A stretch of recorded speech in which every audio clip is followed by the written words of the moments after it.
चलो बच्चों, आप अभी देख पा रहे हो एक मेन टॉपिक जो क्या है, इवापोरेशन कॉज कूलिंग इफेक्ट।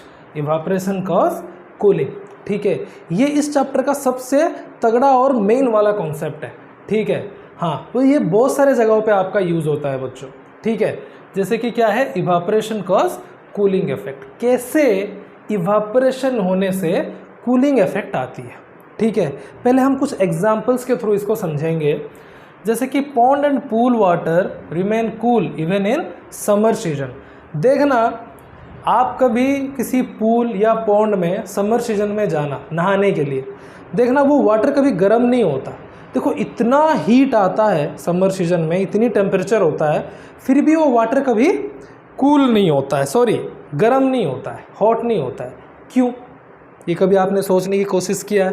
तो आपको पता है, मैंने बोला था जब ये टॉपिक मैंने स्टार्ट किया था इवापोरेशन, जो आपकी पॉन्ड एंड पूल में क्या इवापोरेशन होता है, मतलब धीरे धीरे सरफेस से लिक्विड वेपर में कन्वर्ट होता है।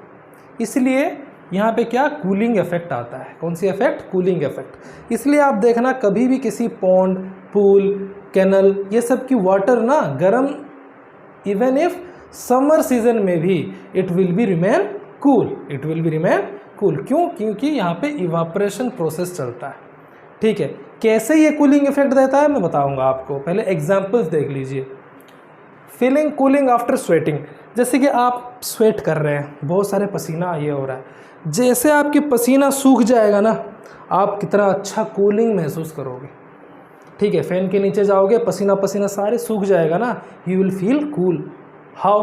क्योंकि यहाँ से जो क्या था, आपकी जो स्वेटिंग मतलब वाटर ड्रॉपलेट था वो इवापोरेट हो गया, आपके स्किन से क्या हो गया, इवापोरेट, और आपको एक कूलिंग इफेक्ट दिया, ठीक। Hot T getting cold.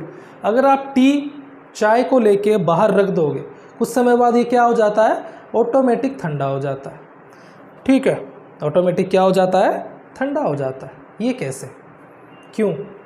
तो गर्म तो होता नहीं है, ठीक है। हमने हीट करके रख दिया और धीरे धीरे देखना एक धुआं जैसे निकलता जाता है ऊपर, ठीक है। जैसे वो धुआं निकलना बंद हो गया, ये कूल हो जाता है। यहाँ पे भी इवापोरेशन चलता है, ठीक है। ओके, तो हमने एग्जाम्पल देखा कि कैसे इवन इफ समर सीजन में भी पॉन्ड हो गया, आपका जो कैनल हो गया, आपका पूल हो गया, उसके वाटर कूल ही रहता है इवापोरेशन की वजह से। कैसे स्वेटिंग के बाद हम फीलिंग कूल महसूस करते हैं, ऐसा क्यों होता है? चलो इसके बारे में अभी जानते हैं कि why the evaporation cause cooling effect. Please आपको एग्जाम्पल लिखना है तो लिख सकते हैं।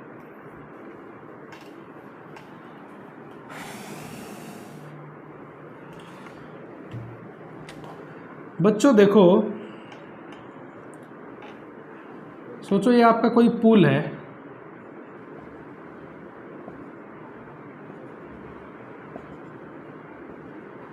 जब पूल के वाटर इवापोरेट होता है ना बच्चों, वो हीट कहाँ का यूज़ करता है, सराउंडिंग का हीट, अपने आसपास का हीट वो यूज़ करता है। हम तो पूल के वाटर को गर्म करके तो वेपर में कन्वर्ट नहीं कर रहे, इवापोरेट नहीं कर रहे हैं ना। वो कहाँ की हीट यूज़ करता है जब कोई चीज़ इवापोरेट होता है? तो मैंने क्या बोला था, इन्वायरमेंट का, सराउंडिंग का हीट।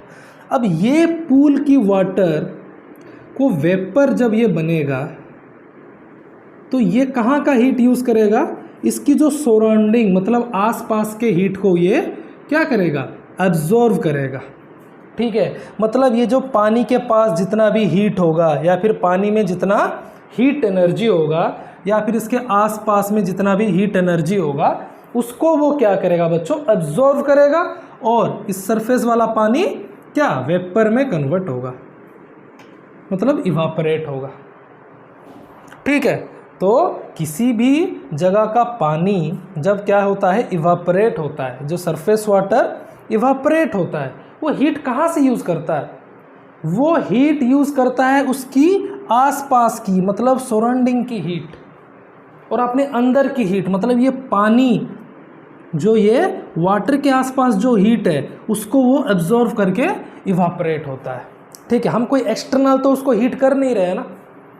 जब कोई चीज़ इवापोरेट होता है, वो क्या करता है, अपने सराउंडिंग या फिर आसपास की हीट को अब्जॉर्व करके लेके जाता है। ठीक है, मतलब सोच लो इस पॉन्ड से अगर क्या इवापोरेशन होता है, इस पॉन्ड में अगर इवापोरेशन प्रोसेस होता है तो हीट कहाँ से एब्जॉर्व होगा, इस पॉन्ड के आसपास या पॉन्ड के अंदर से जितना भी हीट होगा ये एब्जॉर्व करेगा वाटर मॉलिक्यूल्स और क्या होगा, इवापोरेट होगा। तो एक बात सोचो यार, अगर किसी चीज़ से अगर हीट एब्जॉर्व हो गया मतलब हीट निकल गया, मतलब वो क्या हो जाएगा, कूल हो जाएगा। सिंपल सी बात है, मेरे अंदर से अगर हीट निकल गया तो मैं कूल हो जाऊंगा। तो वैसे ही इस पॉन्ड में अब क्या हो रहा है, इवापोरेशन प्रोसेस हो रहा है। और ये इवापोरेशन प्रोसेस कैसे हो रहा है, ये जो पॉन्ड के अंदर का हीट या फिर आसपास के हीट को यूज़ करके इवापोरेट हो रहा है। तो ये अंदर की हीट को जब ये खींच के लेके चला जाता है इवापोरेशन में, ये वाटर मॉलिक्यूल्स, तब क्या हो जाता है, ये कूल हो जाता है। क्या हो जाता है बच्चों, कूल। क्यों, क्योंकि ये वाला जो अंदर वाला जो हीट था उसको ये वाटर मॉलिक्यूल्स, सरफेस वाला वाटर मॉलिक्यूल्स एब्जॉर्व करके लेके चला गया। ठीक है, इवापोरेशन प्रोसेस में जो वाटर मॉलिक्यूल्स था वो इस पॉन्ड के जो हीट को एब्जॉर्व कर लिया, पॉन्ड के हीट और जो आसपास के हीट उसको एब्जॉर्व करके इवापोरेट होके चला गया। ठीक है, क्योंकि इवापोरेशन प्रोसेस में हीट को एब्जॉर्व कर दिया गया जहाँ से इवापोरेशन हो रहा है उस जगह से, तो ये रिमेन क्या हो गया, कूल हो गया। ठीक है, सोचो ये एक पॉन्ड है, मेरे हाथ देखो। ठीक है, इस पॉन्ड के ऊपर से इवापोरेशन चल रहा है।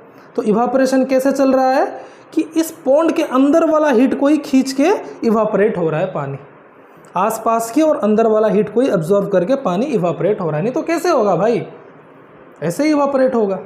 ठीक है, जब अंदर वाली हीट खिंच जाता है, एब्जॉर्व हो जाता है, मतलब अंदर वाली हीट चला जाता है इवापोरेशन प्रोसेस में, मतलब ऑब्वियस सी बात है ये पॉन्ड कूल हो जाएगा। इसीलिए समर सीजन में जो पॉन्ड है, पूल है, वो कूल रहता है। इसीलिए जहाँ पे इवापोरेशन रहता है वहाँ पे कूलिंग इफेक्ट रहता है। सोचो अभी मेरे इस हाथ में पूरा स्वेटिंग है। ठीक है, अब यहाँ पे स्वेटिंग है मतलब स्वेट है, वाटर ड्रॉपलेट्स है। ठीक है, जैसे मैं फैन के नीचे आऊँगा ये क्या होगा, जितने भी वाटर ड्रॉपलेट्स इवापोरेट हो जाएगा। तो इवापोरेट कैसे होगा भाई, मेरे जो बॉडी का हीट है वो एब्जॉर्व करके ये वाटर ड्रॉपलेट क्या हो जाएगा, इवापोरेट होगा। तो ये जो वाटर ड्रॉपलेट जो स्वेटिंग बोलते हैं जिसको, इवापोरेट हुआ, मेरे बॉडी का हीट को यूज़ किया, मतलब मेरी बॉडी की हीट को इसने एब्जॉर्व कर लिया, मतलब मेरे हीट एब्जॉर्व हो गया, मतलब मैं क्या बन जाऊंगा, कूल। क्योंकि मेरे अंदर से हीट को निकाला गया इवापोरेशन होने के लिए, तो मैं कूल हो जाऊंगा। तो इवापोरेशन प्रोसेस में क्या होता है, कोई भी चीज़ जब इवापोरेट होता है वो अपने अंदर की हीट को एब्जॉर्व करके लेके चला जाता है। इसलिए इवापोरेशन कूलिंग इफेक्ट देता है। क्या इफेक्ट देता है बच्चों, कूलिंग इफेक्ट। इसलिए जहाँ जहाँ पे भी इवापोरेशन होगा वहाँ पे आपको कूलिंग इफेक्ट आपको मिलेगा। जैसे पॉन्ड में हो गया, अपने शरीर में हो गया, इन 4 जगहों में। ठीक है, तो आपको पूछा जाए हाउ इवापोरेशन कॉज कूलिंग, तो आप लिखोगे इन इवापोरेशन प्रोसेस में the heat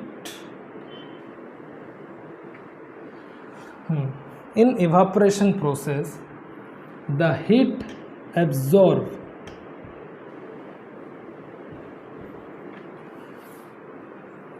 by the particles, मतलब जो पार्टिकल्स इवापोरेट हो रहा है, ठीक है, वो कहाँ से हीट एब्जॉर्व करेगा, from the surrounding and from the system. उसी सिस्टम से, जिस सिस्टम से वो इवापोरेट हो रहा है उसी का ही हीट वो एब्जॉर्व करेगा या सराउंडिंग का हीट वो एब्जॉर्व करेगा। So in evaporation process the heat absorb by the particles from the surrounding and from the system, so it will cause cooling effect. Which effect? Cooling effect.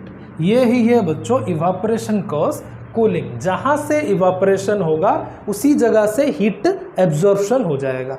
ठीक है, उसी system से, मेरे इस body के system से अगर इवापोरेशन हो रहा है तो मेरी बॉडी का हीट ही एब्जॉर्ब होगा, मतलब मेरी बॉडी का हीट निकाल के ही इवापोरेशन हो सकता है। ठीक है, मतलब किसी जगह से हीट चला जा रहा है, मतलब ऑफ कोर्स कूलिंग इफेक्ट देगा क्योंकि हीट जा रहा है। जैसे कि यहाँ से भी क्या हो रहा था, इवापोरेशन हो रहा था, मतलब हीट कहाँ से खींच रहा था, वो पानी से ही खींच रहा था। जो ये पूल से ही हीट खींच के पानी के मॉलिक्यूल्स इवापोरेट हो रहे थे, ठीक है, मतलब इसी सिस्टम से ही हीट वो खींच रहा था और सराउंडिंग का हीट खींच रहा था। तो सिंपल सी बात है, जैसे इवापोरेट होगा तो क्योंकि यहाँ की हीट खींच लिया गया, हीट मतलब एब्जॉर्व कर लिया गया, मतलब हीट को बाहर कर दिया गया, तो ये कूल हो जाएगा। जहाँ से भी आप हीट को बाहर कर दोगे वो कूल होगा, ठीक है। हाँ, सो इन evaporation process the heat absorbed by the particles from the surrounding and from the system, so it will cause cooling effect। आपको एग्जाम्पल देना है तो मैंने जो एग्जाम्पल फर्स्ट लिखा था वो आप प्लीज़ दे दीजिएगा। ओके बच्चों, अब क्या देखेंगे, एक एक्सपेरिमेंट। जैसे मेरे पास एक खाली ग्लास है, ठीक है, अब देखो कोई पानी वानी कुछ नहीं है, अब कुछ भी नहीं है, देखो बिल्कुल पानी कुछ भी नहीं है, ना बाहर ना अंदर। तो इसमें मैं अब क्या करूँगा ना, मेरे पास कोल्ड वाटर है, आइस चिल्ड कोल्ड वाटर। अब इस कोल्ड वाटर को इस ग्लास के अंदर मैं डाल रहा हूँ, ठीक है। ओके, इस कोल्ड वाटर को मैं क्या करूँगा, इसके अंदर डालता हूँ। ओके बच्चों, एक मज़ेदार चीज़ क्या होगा, जैसे मैं डाला ना, देखना इसकी बाहर की सरफेस में ना पानी आने लगी, मतलब छोटा छोटा ड्रॉपलेट आने लगेगा धीरे धीरे धीरे धीरे। देखना, ये देखो, इसकी जो बाहर वाली सरफेस नहीं है, इसमें अगर आप गौर से देखोगे या फिर घर पे भी एक्सपेरिमेंट करोगे तो स्लाइटली पानी आने लगेगा। मैंने अंदर डाला कोल्ड वाटर, पर बाहर की सरफेस में क्या हो गया, धीरे धीरे धीरे धीरे देखो पानी आने लगा। देखो ये पानी देख रहे हो, हाँ, इसकी बाहर की सरफेस में पानी आने लग गया, ठीक है। ऐसा क्यों होता है, क्या रीज़न है इसके पीछे कि मैंने अंदर कूल वाटर डाला और बाहर क्या हुआ, वाटर की ऐसे ड्रॉपलेट आने लगी। देखो कितना सारा पानी बाहर आने लगा, इसमें तो छेद तो है नहीं कि बाहर आ जाएगा। एक्चुअली बच्चों इसमें क्या होता है, जैसे कि इस ग्लास के आसपास क्या था, एयर मॉलिक्यूल्स था। क्या था, एयर की मॉलिक्यूल्स, मतलब बेसिकली एयर ही था, छोटा छोटा पार्टिकल्स कुछ होगा, एयर के अंदर वाला पार्टिकल्स, ठीक है। अब क्या हुआ, वो एयर की पार्टिकल्स किस फॉर्म में था, गैसियस फॉर्म में था और हॉट था, ठीक है। उसकी टेम्परेचर ज़्यादा ही थी जितना अभी की टेम्परेचर है, हो सकता है 40 डिग्री, 37 डिग्री, 35 डिग्री, कुछ भी इसके जो आसपास, ठीक है। अब क्या हुआ, इसमें मैंने कूल वाटर डाला तो ये सरफेस क्या हो गया, कूल। तो जब ये जो आसपास वाला, ठीक है, ये गैसियस मॉलिक्यूल इस ग्लास के कांटेक्ट में आया ना, वो क्या हो गया, कंडेंस हो गया। क्या हो गया, कंडेंस। क्यों, क्योंकि यहाँ पे क्या था, टेम्परेचर ज़्यादा थी, जैसे ये इसके कांटेक्ट में आए ये कूल हो गए। जितने भी गैसियस वाला मॉलिक्यूल्स जो आसपास इसके घूम रहे थे, सिंपल सी बात है भाई, इसके आसपास एयर है तो एयर के छोटा बड़ा मॉलिक्यूल्स गैसियस फॉर्म में घूम ही रहे थे। जैसे वो मॉलिक्यूल्स इस ग्लास के कांटेक्ट में आए, ग्लास के कांटेक्ट में आए, वो क्या हुआ, कंडेंस हो गए। कैसे, कूल होके कंडेंस हो गए। बात समझ में आ रही है। इसलिए देखना अभी भी कैसे वाटर ड्रॉपलेट आ रहा है, कंडेंस होके ये जो गैसियस मॉलिक्यूल था वो लिक्विड फॉर्म में कन्वर्ट हो गया, ठीक है, क्योंकि मैंने इसके अंदर कूल वाटर डाला था, कोल्ड वाटर, ठीक है। तो जो आसपास का गैसियस मॉलिक्यूल्स था जो कि हॉट था थोड़ा सा, ठीक है, मतलब टेम्परेचर जिसकी ज़्यादा थी, गैसियस फॉर्म में था, जैसे इसके कांटेक्ट में आया, इस ग्लास के कांटेक्ट में, ठीक है, क्योंकि ग्लास के अंदर तो कूल वाटर डाला मैंने, ठीक है। तो क्या हुआ, वो गैसियस, हॉट गैसियस मॉलिक्यूल, ठीक है, जैसे इस ठंडी ठंडी ग्लास के कांटेक्ट में आया, वो कूल होके कंडेंस हो गया और वो गैसियस मॉलिक्यूल कंडेंस होके लिक्विड स्टेट में कन्वर्ट हो गया। कंडेंसेशन आपको पता है, gaseous converted into liquid state while it cool. तो ये जो आसपास की गैसियस मॉलिक्यूल था, एयर का गैसियस मॉलिक्यूल, एयर मतलब गैसियस फॉर्म, तो एयर की मॉलिक्यूल भी गैसियस फॉर्म में ही रहेंगे। जैसे इसकी इन्फ्लुएंस में आया तो वो क्या हो गया, कूल हो गया, कूल होके कंडेंस बैक हो गया, देखो लिक्विड फॉर्म में चेंज हो गया। अब आप देख पा रहे होगे कितने सारे वाटर ड्रॉपलेट इसमें दिख रहा है, ठीक है। हाँ, अननेसेसरी। अगर मैं कोल्ड वाटर की जगह नॉर्मल वाटर डालता तो कभी ऐसे वाटर ड्रॉपलेट देखने को नहीं मिलते। ओके, बहुत ही कूल है भाई, पिया नहीं जा रहा है। वापस बोतल में ही डाल देते हैं इसको। ओके चलो, तो यही है टॉपिक। क्या? Why do we see water droplets on the outer surface of the glasses containing ice cold water. जैसे कि इस ग्लास में आइस कोल्ड वाटर था और बाहर की जो मॉलिक्यूल्स थे एयर में वो हॉट थे। जैसे मॉलिक्यूल इसके कांटेक्ट में आए, क्योंकि ये कूलिंग सरफेस है, ये क्या हो गए? कंडेंस हो गए और कंडेंस होके लिक्विड फॉर्म में कन्वर्ट हो गए गैसेस मॉलिक्यूल, और इसके आसपास ऐसे लगने लगे ड्रॉपलेट्स होके, ड्रॉप होके चारों ओर लगने लगे। इसलिए आप देखना कभी भी कोल्ड ड्रिंक आप पीते हो, कुछ भी, अगर इसको एक ग्लास में आप डाल देते हो ना, आसपास कैसे वाटर के छोटे छोटे ड्रॉपलेट्स आ जाता है। इसीलिए क्योंकि जो आसपास का गैसेस मॉलिक्यूल जैसे इस कूल सरफेस में आता है वो कंडेंस हो जाता है, कंडेंस होके लिक्विड फॉर्म में चेंज हो जाता है बच्चों। ठीक है। हाँ, यही रीज़न है कि किसी भी आइस कंटेनिंग वाटर की आसपास क्या होता है? हाँ, क्या होता है? ड्रॉप करके वाटर की ड्रॉपलेट्स लग जाता है। किसी भी ले लो, जैसे मैंने ग्लास में लिया, देखो अब जिस बोतल में मेरे क्या कूल वाटर है उसके आसपास भी क्या, देखो आपकी वाटर ड्रॉपलेट लगा हुआ है। ठीक है। हाँ, ये चीज़ आप घर में भी देख सकते हो, कोई बात नहीं है। ठीक है। ओके चलो, इसके साथ हमारा ये चैप्टर हो गया ख़त्म। ठीक है। तो बच्चों चैप्टर को एक बार पूरे की पूरे देखना, नोट्स बनाना। ठीक है। उसके बाद इसकी क्वेश्चन आंसर में जाना कि कितने आप कर पा रहे हो। ठीक है। हाँ, इसके बाद हम स्टार्ट करेंगे फिजिक्स और बायोलॉजी को भी कंटिन्यू करेंगे। ओके बच्चों, थैंक यू।